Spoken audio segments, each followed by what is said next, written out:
24 साल लड़की गैर शादीशुदा है। देखती हूँ बहुत ज्यादा बर्फ पड़ रही है, लेकिन इधर उधर मिट्टी की तरह कुछ गंदगी है। पहाड़ों के साथ एक ट्रेन भी थी। अगले सीन में देखती हूँ कि सरसब्ज और शादाब पहाड़ हैं। ख्वाब मुकम्मल। हाँ, इसकी लाइफ में दिक्कत है। ये अपनी लाइफ में अकेले चल रही है, अपने माइंड से अकेले फैसले करने की सोच रही है, जो कि रॉन्ग है।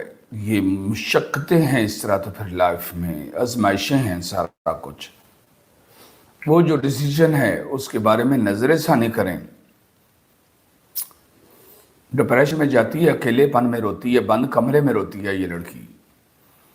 और जो कुछ ये सोच के बैठी हुई है, अगर ये सारा कुछ हो गया तो इसकी लाइफ में दिक्कतें होगी, परेशानियां होंगी, आजमाइशें होंगी। उससे बचें, क्योंकि इसने जब ख्वाब देखी है तो सर्दियां हैं। सर्दियों में बर्फ का पहाड़ देखना जहमत होती है। सर्दियों में आग देखना रहमत होती है, नेमत होती है।